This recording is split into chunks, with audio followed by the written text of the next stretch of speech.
Listo. Buenas noches, doctora, compañeros todos. El tema a presentar aquí es hepatitis B y embarazo, que será el primer tema que será encargado de exponer, ¿no? Siguiente diapositiva, por favor.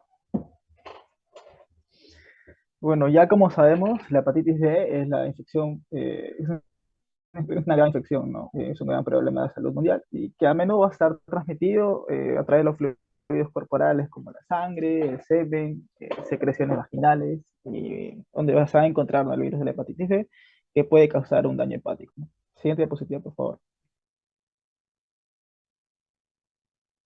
Bueno, aquí en cuanto a la etiología, el virus de la hepatitis B es un virus envuelto, es un virus parcialmente bicatenario.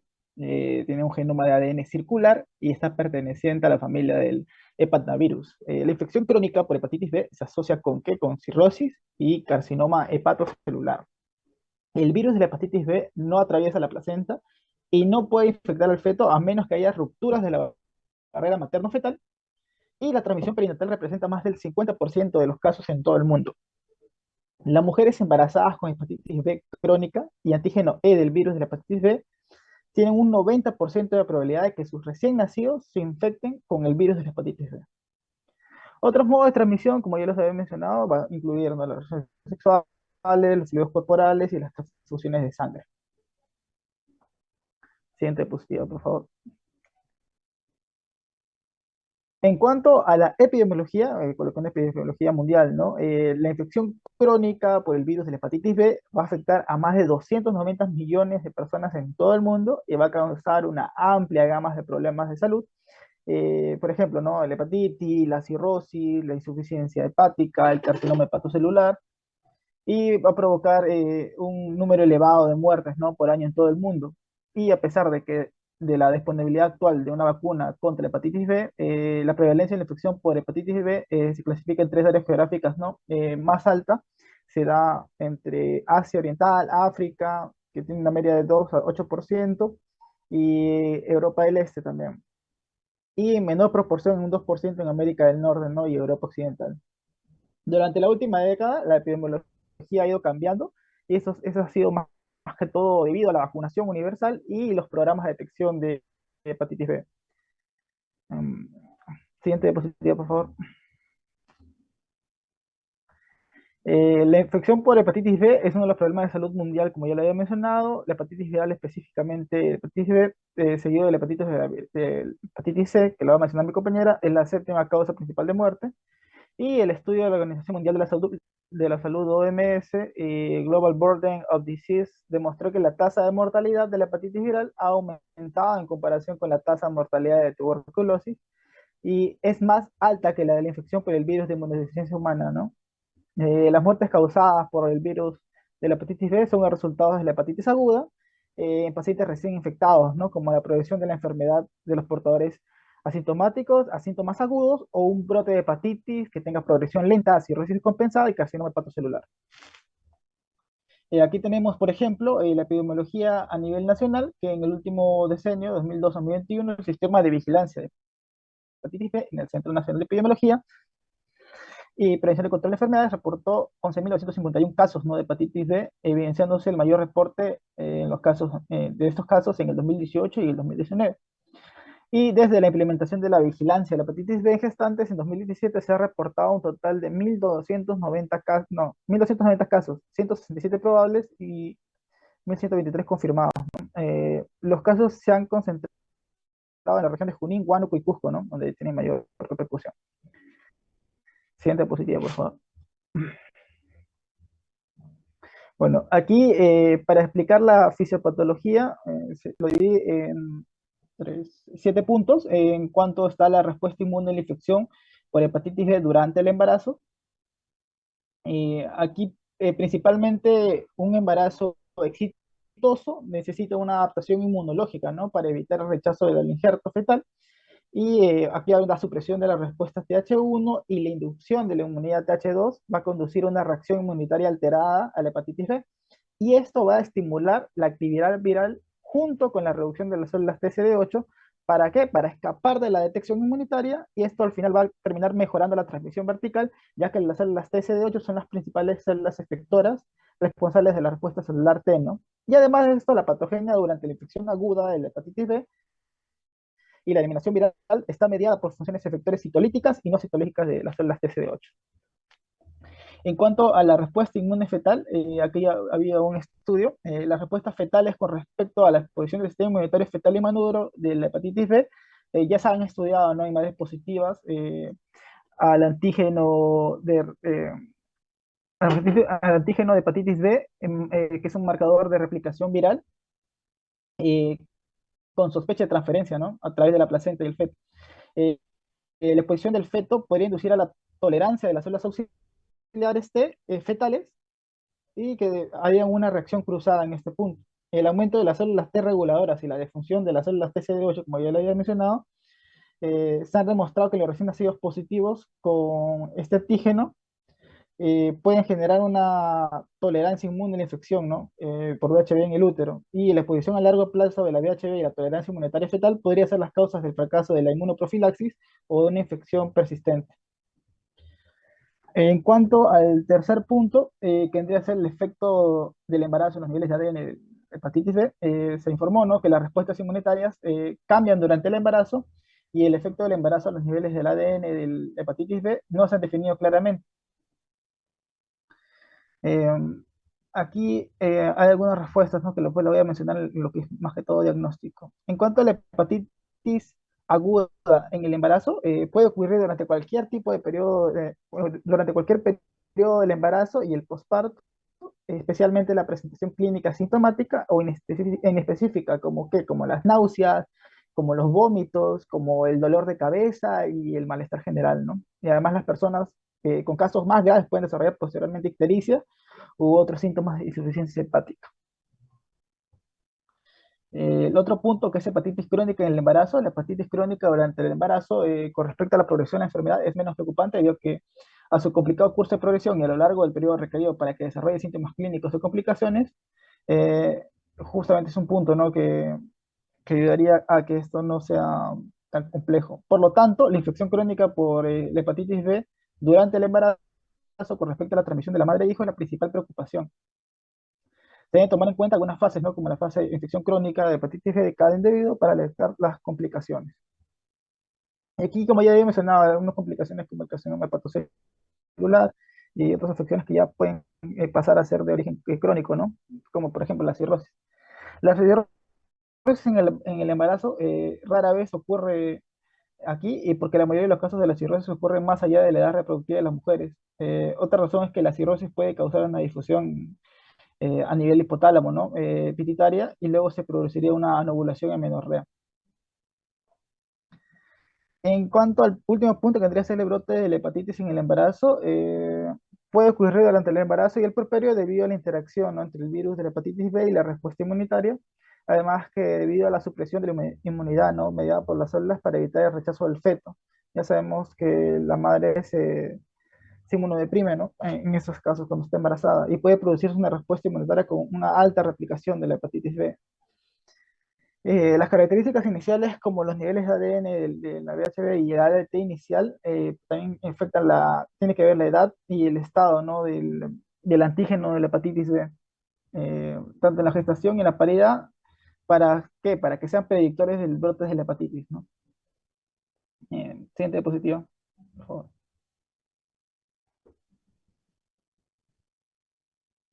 En cuanto a la evaluación, tenemos que hay tres fases, ¿no? Está la fase inmunotolerante o infección crónica, que vendría a estar marcada por el antígeno de hepatitis B, que ya, como ya había mencionado, es un marcador de replicación viral.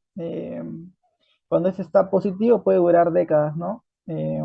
Está el antígeno de hepatitis B positivo, DNA muy elevado, transaminasas normales, eso quiere ser una fase inmunotolerante o una infección crónica de la hepatitis B. Si hay una fase inmunoactiva o hepatitis crónica, este antígeno de hepatitis B está positivo o negativo, tiene DNA elevado y generalmente está mayor a 20.000 unidades internacionales por mililitro, ¿no? Y las transaminasas van a estar elevadas. Generalmente va a estar mayor a 2 veces la normalidad Y en la fase 3 que vendría a estar aquí, sería la fase de portador inactivo, infección crónica. Tendríamos el antígeno de hepatitis B negativo, el DNA bajo, generalmente menor a 2000 unidades internacionales por mililitro, y las transaminasas normales, ¿no? Siguiente diapositiva.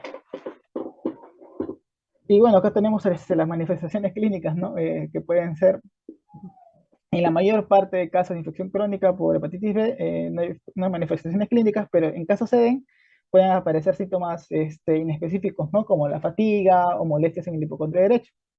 Ya en casos que han evolucionado de alteración de la función hepática, se puede generar una cirrosis, poco frecuentes en la población del gestante, y puede aparecer un síndrome constitucional, ¿no? Como por ejemplo la ictericia o estigmas de hepatopatía crónica, ¿no? Como aquí pongo un gráfico. Arañas vasculares, el eritema palmar, la hepatosplenomegalia. Siguiente diapositiva. En cuanto al diagnóstico, esta parte ya la mencioné también. Sí, esa parte ya la mencioné en cuanto a las fases. Siguiente diapositiva.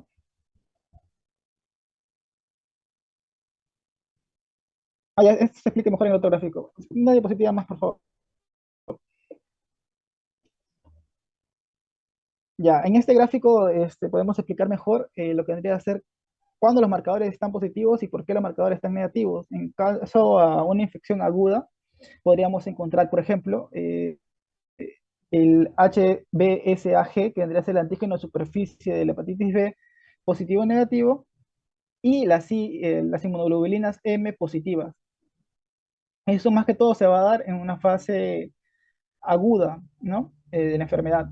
Mientras que el anti-HBs y la IgG van a estar negativas.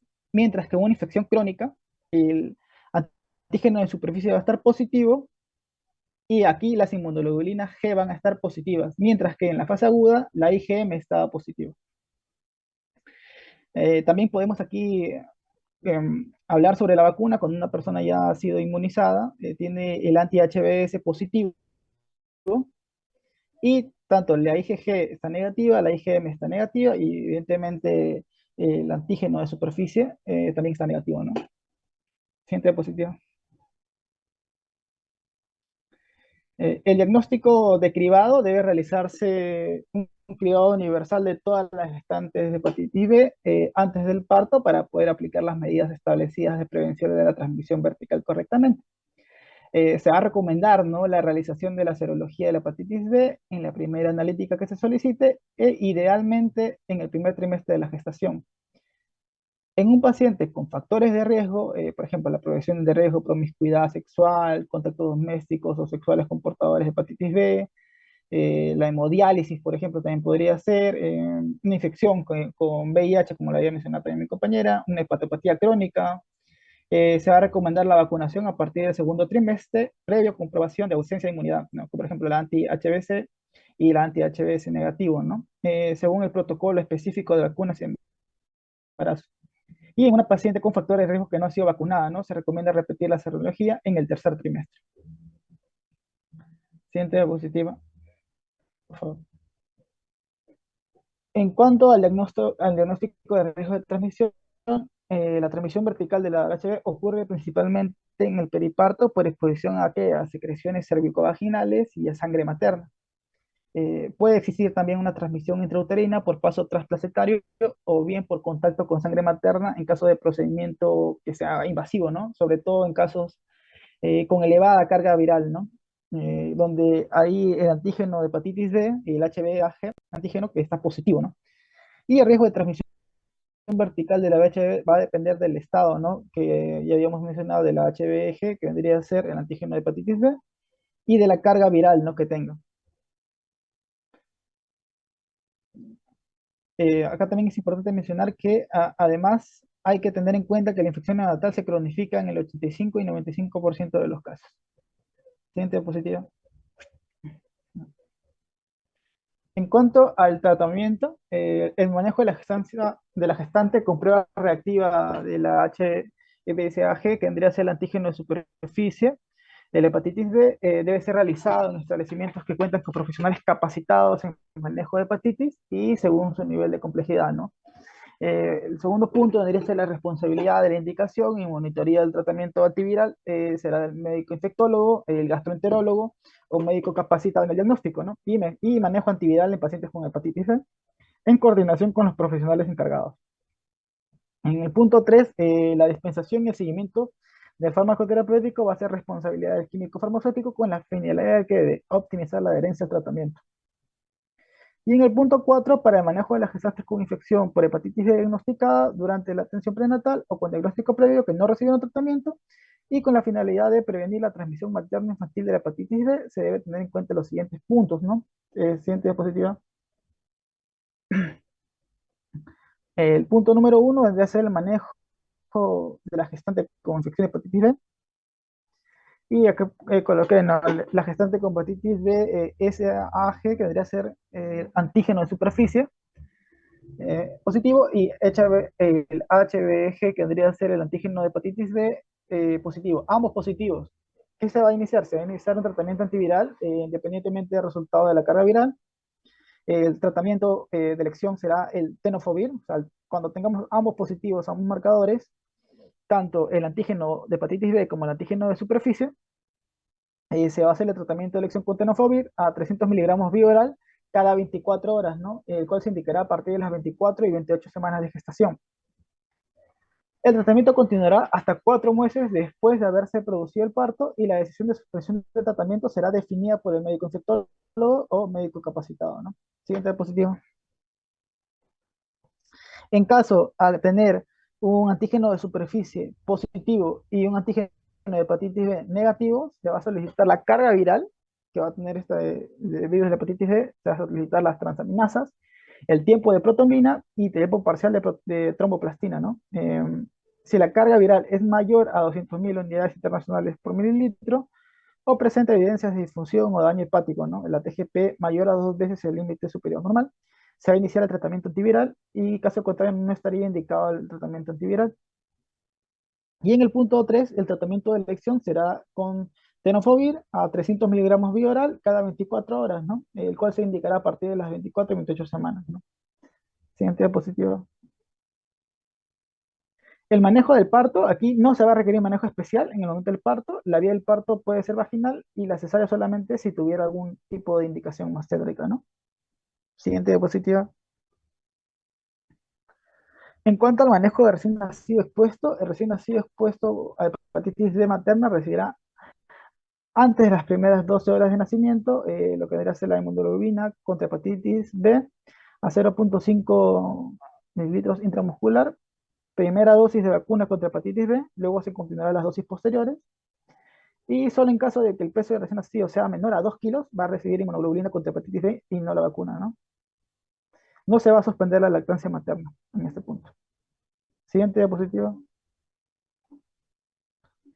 Bueno, asimismo, independientemente de la carga viral de la hepatitis B, se debe considerar e iniciar tratamiento antiviral a la gestante si tiene antecedente un hijo previo con infección por hepatitis B para prevenir la transmisión materno-infantil de la hepatitis B, ¿no? En el punto, tenemos aquí punto 6, son las situaciones en escenarios en los que el acceso a pruebas serológicas como la ELISA y la CLIA, que es eh, un ensayo de micropartículas quimioluminescentes y carga viral, ¿no? De la hepatitis B no están disponibles y con la finalidad de contribuir a la disminución de riesgo de la transmisión materno-infantil de hepatitis B y se podrá iniciar tratamiento antiviral, ¿no? A partir de las 28 semanas de gestación y de acuerdo a lo dispuesto en la presente norma técnica de salud. Y en el punto 7, la gestante cuya prueba rápida de la hepatitis B sea reactiva en el momento del parto no requiere tratamiento antiviral en la gestante, sin embargo, tanto la vía del parto como el manejo de recién nacidos serán realizados de acuerdo a lo detallado en las guías, ¿no? El siguiente diapositiva. Bueno, en caso también es importante mencionar que se va a hacer un seguimiento postnatal, ¿no?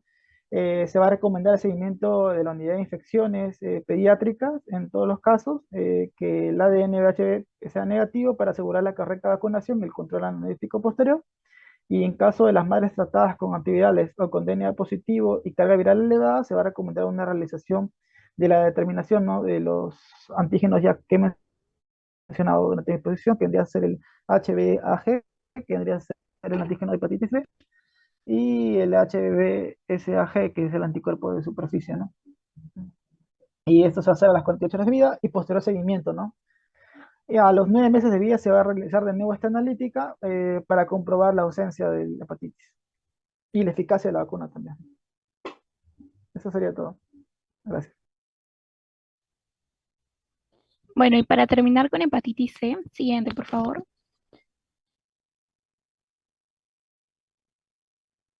Ok, para mencionar algunos datos que a nivel mundial hasta el 8% de las mujeres embarazadas se encuentran infectadas actualmente por el virus de la hepatitis C, ¿no? Para mencionar la prevalencia en Estados Unidos, que va a ser de 1 a 2,5%, y en Europa la prevalencia es de 2,5 a 3,5%. Siguiente, por favor.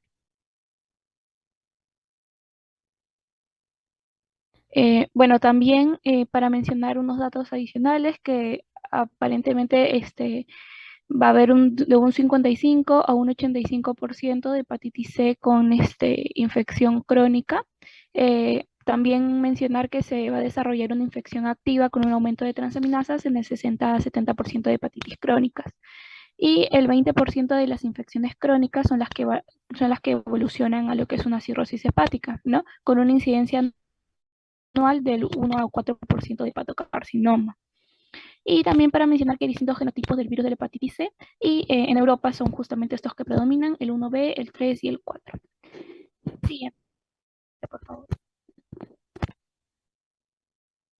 En cuanto a los mecanismos de transmisión, son tres principales: la vía parenteral, que es la que se puede transmitir por trasplantes, transfusiones, contacto accidental con sangre o tal vez agujas infectadas.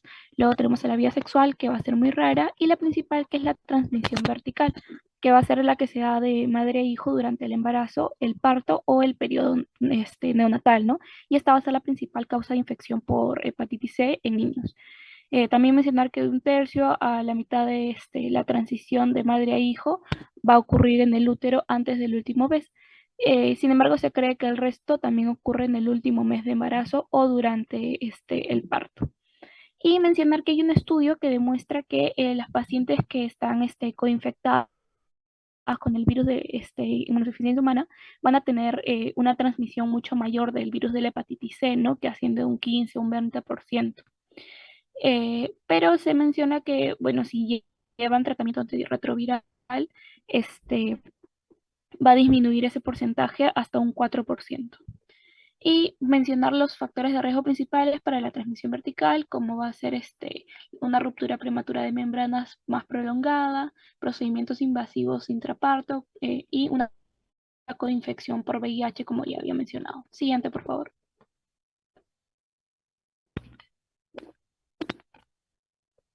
Ahora mencionar la hepatitis aguda versus el cuadro más crónico. En el agudo lo principal van a ser los primeros 6 meses después de la exposición al virus, ¿no?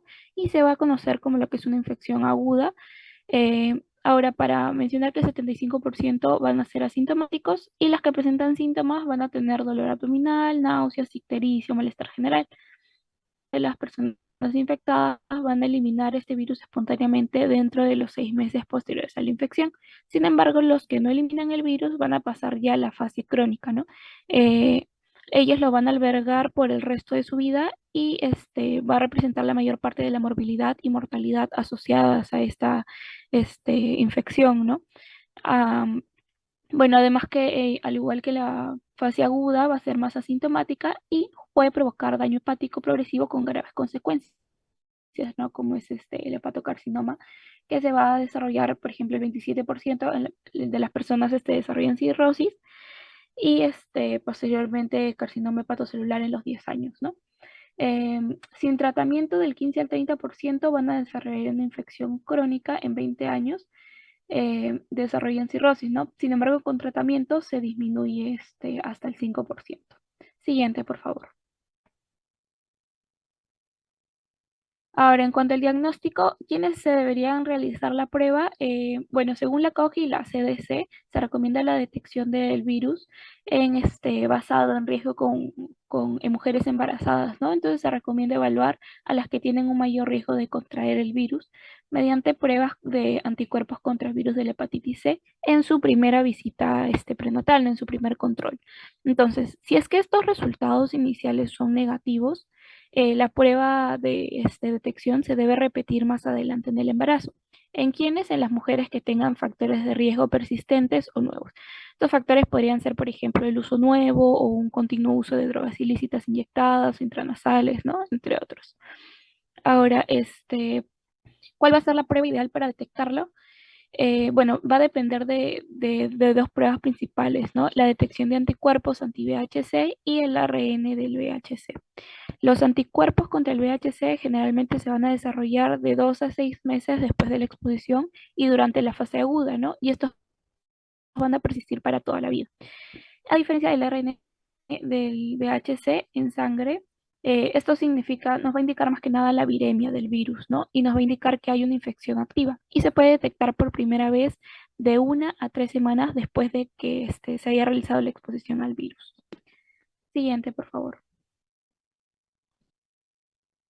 Ahora, la prueba de detección estándar, como había mencionado, es la de anticuerpos anti-VHC, ¿no? En ella, si es que obtenemos un resultado positivo, va a indicar cualquiera de los tres escenarios.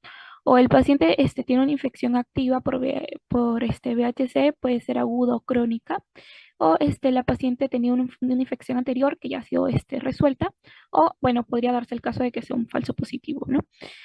Ahora, un resultado positivo de estos anticuerpos debe ir seguido de una prueba cuantitativa, o sea, el ARN del VHC, ¿no? Si es que un paciente que ha dado negativo a esta prueba en los últimos 6 meses vuelve a ser virémico, eso nos indicaría y nos confirmaría que estamos ante una infección aguda del virus de la hepatitis C, ¿no? Y bueno, tenemos acá otros escenarios. Si es que, por ejemplo, la paciente acude sin pruebas previas de hepatitis C y da positivo tanto para los anticuerpos anti-VHC como para el ARN, no va a ser posible distinguir si es que se trata de una infección aguda de una infección crónica, ¿no? Si es que nos basamos únicamente en los resultados, ¿no? Si es que el resultado, por ejemplo, en otro escenario, de la prueba de anticuerpos es positivo y la del ARN es negativo, para poder distinguir una prueba falsa positiva de una infección verdadera, va a ser vamos a necesitar realizar una prueba de anticuerpos con una plataforma de ensayos de anticuerpos diferente, ¿no? Y bueno, para mencionar que si es que una mujer puede haber estado expuesta en los últimos 6 meses y da negativo a la prueba de anticuerpos, se tiene que realizar de todas formas una prueba de ARN, ¿no? Porque es posible que la paciente todavía no esté cero convertida, pero se encuentre infectada, ¿no? Siguiente, por favor. Eso es según la ACO. Ahora, en el siguiente esquema, siguiente, por favor. Ya, en el siguiente esquema, esto es según la Clínica de Barcelona. El diagnóstico, de todas formas, se recomienda, ¿no? Con anticuerpos anti-VHC. Y ahora, si es que sale positiva, su positividad nos va a indicar que hay una infección curada o una infección crónica, ¿no? Entonces, para el diagnóstico de una infección crónica, en este caso, se va a requerir nuevamente la determinación del ARN del VHC y va a depender del resultado de esta. Si es que es negativo, puede ser negativo en diferentes casos, ¿no? En el caso, por ejemplo, de que haya tenido ya una resolución espontánea, es decir, que tenga una infección aguda curada, ¿no? O, por ejemplo, puede salir negativa en el caso de que la paciente ya haya tenido un tratamiento con interferón o con ribavirina, ¿no? Eh, y bueno, en este caso es importante considerar que si que esta infección va a considerarse curada si es que ya lleva tratamiento, si es que este ARN sale negativo en los 3 a 6 meses después de haber llevado el tratamiento, ¿no? Eso nos va a indicar una infección curada. Ahora, si es que esta prueba de ARN sale positiva, eh, va a indicar una infección crónica, ¿no? Y si es que esta persiste por más de 6 meses, va a ser recomendable evaluar el estado de la enfermedad por realizando una elastografía de transición y además una ecografía hepática, ¿no? Esto se puede realizar una vez que ya la gestante ha dado a luz, ¿no? Aunque de todas formas es imprescindible realizarlas inmediatamente, ¿no? Para poder reconocer si es que hay una sospecha de hepatopatía avanzada. Ahora, si es que bueno, en el caso de que estos anticuerpos se sospecha de un contacto agudo, estos anticuerpos pueden ser negativos, ¿no? Como lo había mencionado en lo que es el llamado periodo de ventana. En estos casos se recomienda igual de todas formas realizar un ARN de nuevo control en unos 3 a 6 meses para poder confirmar si es que la paciente se encontraba en un periodo de ventana o realmente no está infectada, ¿no? Y bueno, para mencionar que se tiene que realizar este cribado a todas las gestantes con distintos factores de riesgo para esta infección, ¿no? Como es el caso de que las gestantes tengan uso de drogas, hayan tenido transfusiones o trasplantes, una coinfección por VIH o virus de hepatitis B, si es que su pareja está infectada, si es que ha sido si es que es portadora de tatuajes, piercings, y si es que, más aún, si es que estos se han realizado en un medio no estéril, ¿no? Siguiente, por favor. Bueno, en cuanto al manejo, antes de ello mencionar que se deben realizar, se recomienda no realizar distintas pruebas para otras enfermedades de transmisión sexual, como es el VIH, la sífilis, gonorrea, el virus de la hepatitis B, ¿no? Y bueno, según la Clinic, se recomienda en el manejo,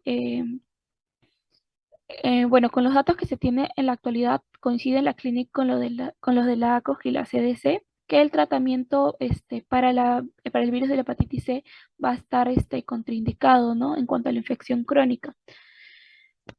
Ya que ninguna de estas terapias está aprobada actualmente para su uso en mujeres embarazadas, debido a que estos fármacos, que son los principales que se usan, que son los agentes antivirales directos, estos fármacos van a producir lo que es una teratogenia. Van a ser embriocidas y teratogénicos, ¿no? Principalmente la ribavirina. Entonces, es por ello que están contraindicados durante la gestación y durante la lactancia. Y se van a, sin embargo, sí se va a recomendar su tratamiento una vez que ya están postpartos y cuando ya ha finalizado la lactancia materna, ¿no?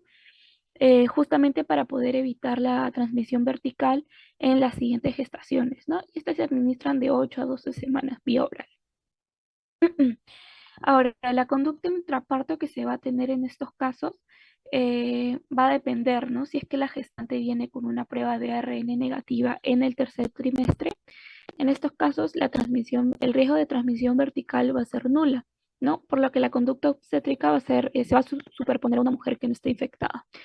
Distinto es el caso si es que la gestante que tenemos tiene una prueba de ARN positiva en el tercer trimestre. Si es que es positivo o no se conoce este resultado, bueno, se tiene que tener en cuenta distintos factores, ¿no? Si es que se encuentra a término o si es que se encuentra a pretérmino. Para mencionar que la vía del parto en realidad no va a afectar el riesgo de una transmisión vertical en el caso de una paciente con virus de hepatitis C, ¿no? Ni tampoco en casos que esté coinfectado con VIH, ¿no? En estos casos tampoco se ha demostrado que una cesárea electiva nos va a proteger de la transmisión vertical. Y bueno, como mencionaba, si es que la paciente está a término, se va a iniciar una finalización activa de la gestación según, según el protocolo habitual, ¿no? Sin optar por una conducta expectante. Y finalización se va a realizar idealmente antes de las 6 horas de la rotura prematura de membrana. Siguiente, por favor. A diferencia, si es que la paciente se encuentra pretérmino. Si es que es mayor o igual a 35 semanas, se va a realizar una finalización activa de la gestación, como había mencionado, sin optar por una conducta expectante y se inicia 6 horas antes de la rotura prematura, ¿no? Sin embargo, si la paciente se encuentra en menos de 34.6 semanas, con la evidencia que se tiene actualmente, el riesgo-beneficio entre la morbilidad asociada con la prematuridad y el posible incremento de un riesgo de transmisión vertical no nos va a justificar una finalización de la gestación por este motivo, ¿no? Entonces es por ello que se va a actuar con el protocolo vigente de la rotura prematura de membranas. Y bueno, para mencionar que los procedimientos invasivos intraparto van a evitarse a toda costa, ¿no? Como una monitorización de frecuencia cardíaca fetal invasiva o un microtoma de calota de feta, ¿no? Y finalmente con la lactancia coinciden tanto la CDC y la ACO que la lactancia materna va a ser segura en pacientes infectadas, ¿no? Sin embargo, se recomienda que se abstenga de amamantar en el caso de que la paciente tenga los pezones agrietados o sangrantes, ¿no? Esos son los únicos casos en los que no se recomienda. Pero si no fuera ahí el caso, no se recomienda desalentar en realidad la lactancia, ¿no? Si es que la paciente se encuentra en un estado positivo de infección. Y bueno, eso sería todo con respecto a la parte de la hepatitis C. Muchas gracias. Muy bien, chicos, muchas gracias. Eh, para recordarles que siempre a toda gestante se le hace el cribado de estos o el tamizaje de estas infecciones víricas, ¿no? Incluye también lo que es lo que es sífilis, ¿no? Generalmente no a todas las gestantes le pedimos hepatitis C, salvo que tenga algún factor de riesgo, como bien lo ha mencionado Ángela, ¿no? Que sea de repente consumidora de drogas endovenosas o que tenga hipertransaminasemia, ¿no? En el perfil hepático, o de repente esté con un poco de ictericia, no lo sé, o que tenga la pareja ya un antecedente, o de repente si es que tiene ya el diagnóstico de HIV o de hepatitis B, ¿no? Porque siempre en estas pacientes que tienen una de las infecciones víricas, se les busca las demás, ¿no? Porque puede ser que, o sea, es más frecuente que cuando tenga una se pueda contagiar de las otras. En el caso de la hepatitis B, siempre se pide lo que es el antígeno de superficie. Ya el antígeno de superficie, si este sale positivo o negativo, se pide toda la batería para lo que es la hepatitis B, incluida la carga viral, ¿no? Y el tratamiento se da básicamente según la replicación, ¿no? Si es que se ve con lo que es el epsilon, ¿verdad? Si es que se ve replicación. Si no, no. Y bueno, en el caso de la hepatitis C, lo que ha mencionado Ángela, ¿no? Ahora, las vías de parto en ambos no está indicado una cesárea, salvo que sea una indicación obstétrica, ¿no? Salvo que sea, no sé, pues algo no, o sea, no es que por la infección yo voy a operar a la paciente, ¿no? Puede ser, pueden dar un parto vaginal normal y ambas pueden dar de lactar normal también, ¿ya? Entonces, eso para que tengan de repente un poquito en claro. No sé si alguien quizá tenga alguna pregunta para los expositores o quizá para mí, no lo sé. Y si no, para poder dar por concluido de una vez el seminario del día de hoy.